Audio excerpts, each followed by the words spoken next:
सुप्रभात सभी को। सभी का दिन मंगलमय हो, ऐसा मैं कामना करती हूँ।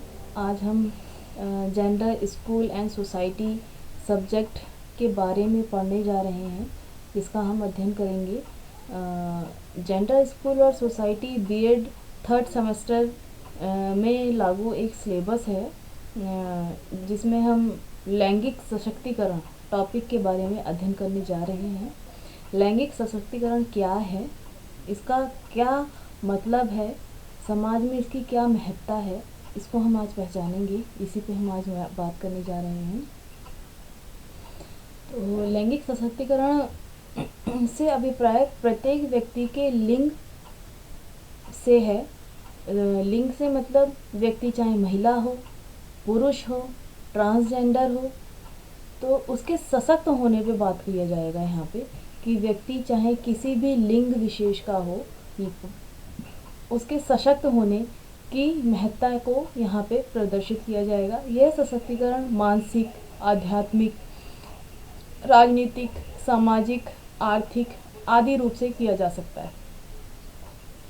सशक्तिकरण को बहुआयामी सामाजिक प्रक्रिया के रूप में परिभाषित किया जाता है, जो लोगों को अपने स्वयं के जीवन पर नियंत्रण पाने में सहायता करता है।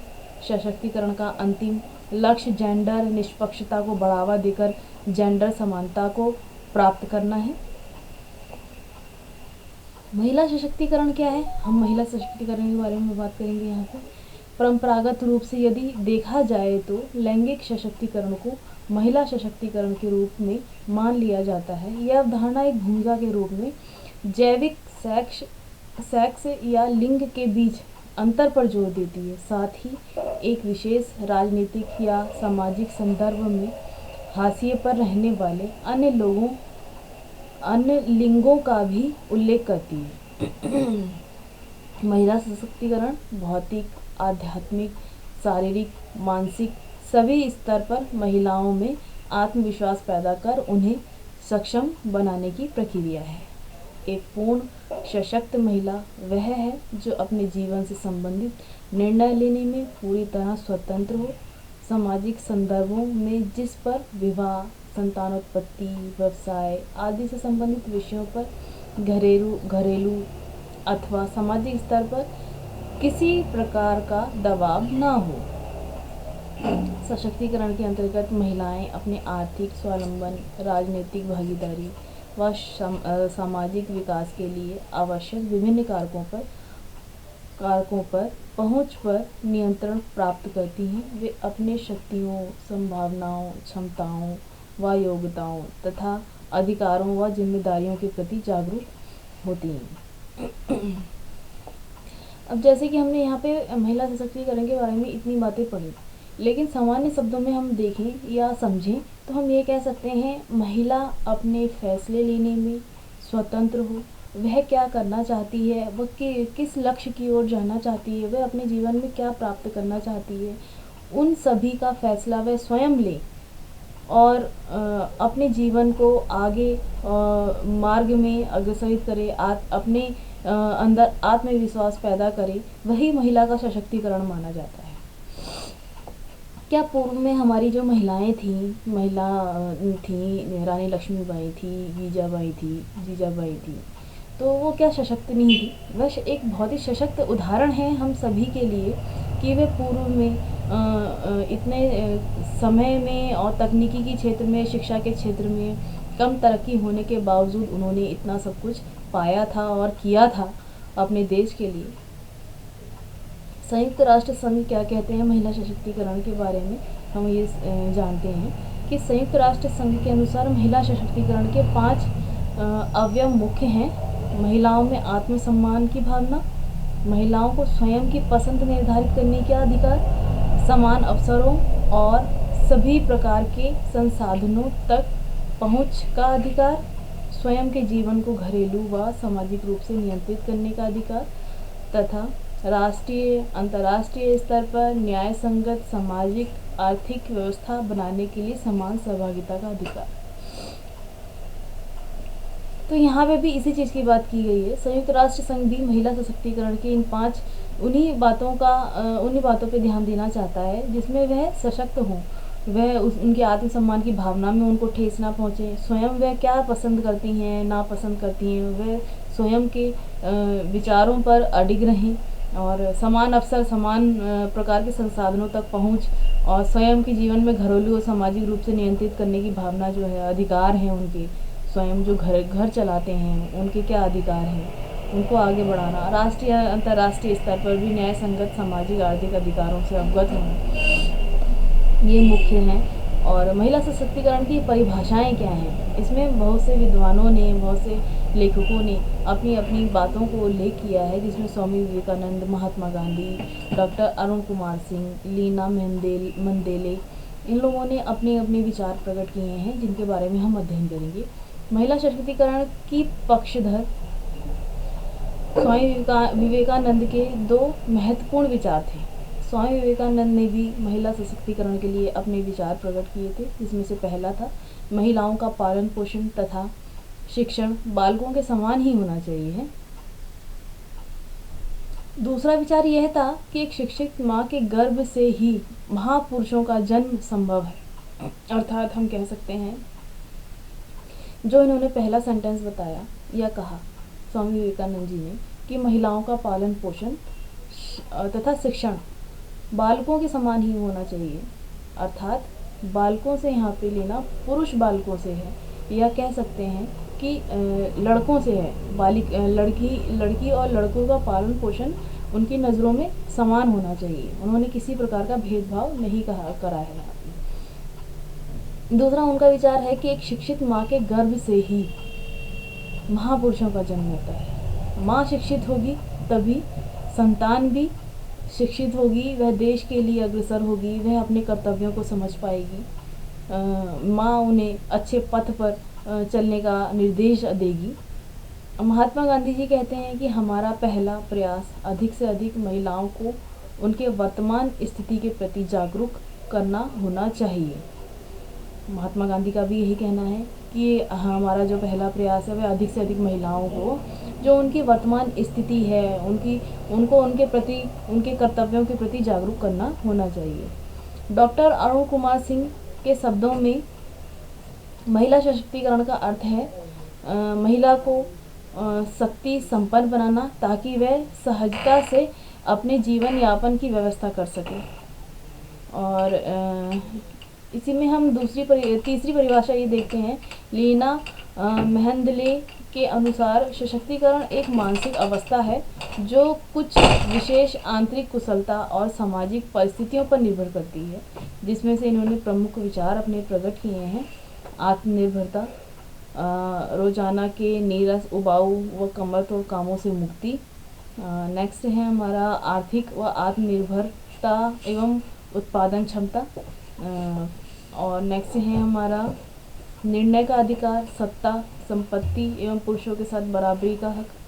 शिक्षा से महिलाओं की उपरोक्त स्थितियों के लिए तैयारी करना, अर्थात यहाँ पे ये बात इन्होंने कही है कि महिलाओं को आत्मनिर्भर बनना चाहिए। वह अपनी नीरस और उबाऊ ज़िंदगी से अगर निजात पाना चाहती है तो वह सबसे पहले शिक्षा ग्रहण करे और उसमें आगे बढ़े। सशक्तिकरण के उद्देश्य हमारे क्या होंगे? महिलाओं के सशक्तिकरण के जो उद्देश्य हैं, महिलाओं को अपने हितों और तथा अधिकारों की रक्षा के लिए प्रेरित करना एक हमारा ये इसका उद्देश्य होगा। महिलाओं की प्रगति में सहायक होना। नेक्स्ट है हमारा स्त्री पुरुष के बीच जो लिंग भेद की असमानता है उसको दूर करना। पारिवारिक, धार्मिक, सामाजिक कार्यों में महिलाओं को अपने अस्तित्व को बनाए रखने के लिए सहायता देना। महिलाओं की आवश्यकताओं को पूरा करना। श्रम विभाजन में असमानता को समाप्त करना और सभी प्रकार के सामाजिक सांस्कृतिक कार्यों में भाग लेने के लिए प्रेरित करना। तो हमारी यहाँ पे महिला सशक्तिकरण के उद्देश्यों में भी यही कहा गया है कि जो महिलाओं में स्वयं के प्रति इतने क्या अधिकार हैं, अपने हित के लिए बातें करना, उनके लिए क्या न्याय संगत आवश्यकताएं हैं या उनके लिए क्या पारिवारिक, धार्मिक, सामाजिक कार्यों का उल्लेख किया गया है, वह जब तक अपने अस्तित्व को नहीं पहचानेंगी तब तक वह स्वयं को एक उच्च स्तर पे या कह सकते हैं कि एक अच्छे स्तर या अच्छी शिक्षा की बात नहीं कर पाएंगी। महिला सशक्तिकरण के जो हमारे आयाम हैं वो ये हैं, भावात्मक होगा, स्वास्थ्य कैसा है उनका, शैक्षिक स्तर कैसा है, राजनीतिक स्थिति कैसी है, विधियक मतलब न्याय में कैसी उनकी स्थिति है, सामाजिक स्थिति कैसी है, आर्थिक स्थिति कैसी है। इन सभी बातों पर भी हम ध्यान देंगे कि महिलाओं का जो सशक्तिकरण है वह शैक्षिक स्तर उनका कैसा बना हुआ है, भावनात्मक रूप से वह कहाँ तक अग्रसर हैं, और राजनीतिक में वो उन्होंने अपने कहाँ तक कदम जमाए हैं, और विधि के क्षेत्र में उन्होंने कितनी शिक्षा ग्रहण की है और कितने अपने न्याय के हक के लिए बात कर पा रही हैं। समाज रूप में भी हम सामाजिक रूप से भी कह सकते हैं कि समाज में उनका स्तर क्या है। आर्थिक रूप से कह सकते हैं कि वह क्या ऐसे हैं, व्यवसाय में हैं, या फिर उन्होंने जो घरेलू महिलाएं हैं उन्होंने कुटीर उद्योग के द्वारा या घरेलू कामकाज के द्वारा या बहुत सी ऐसी क्राफ्टिंग व्यवस्था होती हैं जिनके द्वारा उन्होंने अपना नाम कमाया है। और स्वास्थ्य संबंधी क्षेत्रों में उन्होंने क्या विशिष्टता हासिल की है, इस पे ध्यान देंगे। अब हम बात करते हैं जेंडर एम्पावरमेंट मेज़र की, लैंगिक सशक्तिकरण की यहाँ पे बात की जाएगी कि उनका सूचकांक क्या है, मेज़र क्या, हमने उनके लैंगिक सशक्तिकरण को नापा है ये कह सकते हैं, या मेजर किया है या मापा है, इस पे हम बात करेंगे। तो संयुक्त राष्ट्र संघ के द्वारा लैंगिक असमानता को मापने के लिए बनाया गया एक सूचकांक है जिसमें महिलाओं की सापेक्ष आर्थिक आय, आर्थिक शक्ति के साथ साथ उच्च आय वाले पदों में भागीदारी और संसदीय पदों पर पहुंच के डाटा के आधार पर दुनिया भर में देशों के लैंगिक असमानता की सीमा को मापने का प्रयास करता है। और इसमें क्या क्या बाधाएं हैं इस पे बात करेंगे। महिला सशक्तिकरण के मार्ग में क्या क्या बाधाएं आती हैं अगर हम महिलाओं को सशक्तिकरण का अधिकार देते हैं या उनको सशक्त होने के माध्यम प्रशस्त कराते हैं, तो उसमें क्या क्या बाधाएं आती हैं या उनको कैसे दूर किया जा सकता है, इस पे हम बात करेंगे। कि भारतीय संविधान के अनुच्छेद 15 द्वारा प्रत्येक नागरिक को, चाहे वह स्त्री हो या पुरुष, लिंग भेद तथा जाति के ऊपर उठकर समानता तथा मौलिक अधिकार प्रदान किया गया है। अनुच्छेद 4 में राज्य के नीति निर्देशक तत्वों के द्वारा शिक्षा के सर्वव्यापीकरण का संकल्प भी लिया गया है। वहीं संविधान की धारा 45 में शिक्षा को निःशुल्क व अनिवार्य रूप से दिया गया है और इन सब का प्रभाव महिला शिक्षा, समानता, स्वतंत्रता के साथ साथ सशक्तिकरण पर भी पड़ रहा है। दूसरी जो बात है हम वो करेंगे कि भारत में पितृसत्तात्मक व्यवस्था की जड़ें अत्यंत गहरी होने के कारण आज भी महिलाएं, भले ही वह घरेलू हों अथवा कामकाजी हों, उन्हें अपना जीवन अपनी इच्छा से जीने का अधिकार बहुत कम अथवा ना के बराबर मिलता है। हम अधिकतर देखते हैं महिलाओं के लिए जो समाज में कहीं कहीं पर जो उनकी व्यवस्थाएं हैं वो ज़्यादा अच्छी नहीं है, या कह सकते हैं स्थिति उनकी ज़्यादा अच्छी नहीं है। वो अपने अधिकार व अपनी व्यवस्था को सही ढंग से नहीं चला पाती हैं या उनको वह व्यवस्थाएं नहीं प्राप्त हो पाती हैं। तो उन बाधाओं को दूर करने के लिए उन्हें शिक्षित होना ज़रूरी है कि वह अपने लिए जो उनके भारतीय संविधान में नियम दिए गए हैं, कानून दिए गए हैं, उनका कैसे वो पालन करें। महिला सशक्तिकरण के मार्ग में जो बाधाएं हैं वो किस प्रकार आ सकती हैं। सांस्कृतिक मान्यताएं एवं परंपराएं। बहुत से गांवों व दूरप्रस्थ क्षेत्रों में हम ये कह सकते हैं कि महिलाओं को शिक्षा लेने का अधिकार नहीं है। पहले भी होता आया है, आज भी कहीं ना कहीं ऐसे गांव उपस्थित हैं, हम उनके बारे में बात कर रहे हैं कि ऐसे बहुत से गांव क्षेत्र ऐसे हैं कि महिलाएं 1-2 पढ़ के या बिल्कुल ही ना के बराबर पढ़ के असाक्षर रहती हैं। उनको शिक्षा ग्रहण करने का अधिकार नहीं है, क्योंकि ये उनके यहाँ मान्यता नहीं है कि महिलाएं शिक्षा ग्रहण करें, वह पढ़ें। उनका सिर्फ यही कार्य है कि वह घरेलू कामकाज करें, वह शादी ब्याह करें और उसी में ही तल्लीन रहें। नेक्स्ट है पितृसत्तात्मकता। पितृसत्तात्मकता से यहाँ पे यह कारण है या ये शब्द इसलिए लिए जा सकता है कि जहाँ जो परिवार पिता या किसी पुरुष के अधीन कार्य करते हैं, जो परिवार पुरुष के अधीन कार्य करते हैं या जिन परिवारों में पुरुष का अधिकार होता है, वहाँ पे भी महिलाएं शिक्षित नहीं हो पाती हैं। नेक्स्ट है हमारा लिंग भेद। लिंग भेद हमारा महिला के साथ भी हो सकता है, पुरुष के साथ भी होता है, लेकिन हम यहाँ पे महिला सशक्तिकरण की बात कर रहे हैं, तो महिला सशक्तिकरण का यही होगा कि लिंग भेद जिस तरह से हमने अभी पहले पूर्व में पढ़ा है। सामाजिक कुप्रथाएं जो हमारी चली आई हैं। नेक्स्ट है शिक्षा एवं गरीबी। आर्थिक स्थिति तो हमारी ख़राब है, तो इसलिए हम महिलाओं को नहीं पढ़ाने दे रहे हैं, या शिक्षा हम इसलिए नहीं देने दे रहे हैं क्योंकि आर्थिक स्थिति हमारी अच्छी नहीं है। संकीर्ण विचारधारा। संकीर्ण विचारधारा का मतलब ये है कि महिलाओं में पूर्व से ही अगर ये कोई कार्य नहीं होते आए हैं तो वो हम अभी भी चलाना चाह रहे हैं। हम ये नहीं चाह रहे हैं कि उनको सुधारा जाए, किस तरह से वो जो कार्य पहले नहीं हुए हैं उनको सुधार सकें। इस पर हम बात ना करके वही संकीर्ण विचारधारा के द्वारा चलते जा रहे हैं। नेक्स्ट हम बात करेंगे जागरूकता की कमी। जागरूकता नहीं है, व्यक्तियों को पता नहीं है, चाहे महिला हो चाहे पुरुष हो, उनको पता नहीं है कि वर्तमान में क्या हो रहा है। नेक्स्ट है दोषपूर्ण शिक्षा प्रणाली और निर्देशन व परामर्श की व्यवस्था का ना होना, मतलब गाइडेंस काउंसलिंग, कोई उन्हें निर्देश या परामर्श नहीं दे पा रहा है, उनको कोई अवेयर नहीं कर पा रहा है, या किसी से वो पूछ नहीं पा रहे हैं, कह नहीं पा रहे हैं, अपनी बातों को व्यक्त नहीं कर पा रहे हैं। विद्यालय एवं शिक्षिकाओं का अभाव। विद्यालय बहुत से गाँव में विद्यालय बहुत दूर क्षेत्र में होते हैं, या ये भी कह सकते हैं कि उन विद्यालयों में शिक्षिकाएं नहीं हैं, तो वे अपनी बातों को प्रकट नहीं कर पा रही हैं। प्रौढ़ शिक्षा का अभाव, राजनीतिकरण, संवैधानिक प्रावधानों की उपेक्षा, ये सभी जो हमारे यहाँ पे टॉपिक्स आए हैं, या कह सकते हैं ये जो टॉपिक्स उठे हैं हमारे, वो महिला सशक्तिकरण के मार्ग में बाधाएं किसी न किसी स्तर पर हमें पहुँचा रहे हैं।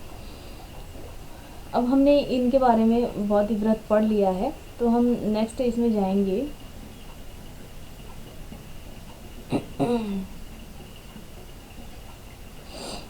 नारी को सशक्त बनाने के लिए साक्षरता, जागरूकता, आत्मनिर्भरता आदि इन सभी की बहुत अति आवश्यकता है। और अगर महिला सशक्तिकरण की बात करें हम यहाँ पे, तो महिलाओं का स्तर आज भी वर्तमान परिप्रेक्ष्य में भी देखें तो इतना सुधरा नहीं है हमारा। अभी भी बहुत से गाँव में जहाँ पे हमें नहीं पता है, जहाँ से हम कोई लिंक नहीं रख रहे हैं, कि जहाँ हमारा आना जाना नहीं है, बाई चांस हम कभी, राजस्थान भी एक ऐसा एरिया है जहाँ पे महिलाओं की शिक्षा की या फिर और अन्य जो हमने आयाम पढ़े, राजनीतिक, शैक्षिक, व्यावसायिक, न्यायिक, वहाँ पे कोई अच्छी व्यवस्था नहीं है। तो भारत में अभी भी बहुत ही ऐसे क्षेत्र हैं जहाँ पे नहीं है, परंतु हम ये नहीं कह सकते कि हमारी महिलाएं किसी चीज़ में वर्तमान परिप्रेक्ष्य में पिछड़ी हैं। आज हमारी महिलाएं भारत में उच्च स्तर पर, उच्च क्षेत्र में कार्यरत भी हैं, कार्य भी कर रही हैं और शिक्षित भी हैं। तो हम कह सकते हैं कि महिलाओं की स्थिति उन्हीं महिलाओं को सुधारनी होगी जो महिलाएं शिक्षित हैं और अच्छे क्षेत्र में बैठी हैं। तो उन महिलाओं को वह कार्य करने होंगे जिससे महिला एक सशक्त हो और वह अपने पैरों पे खड़ी हो सके और अपने आगे आने वाली पीढ़ी को सुधार सके। धन्यवाद। आज हम इतनी ही बात करेंगे।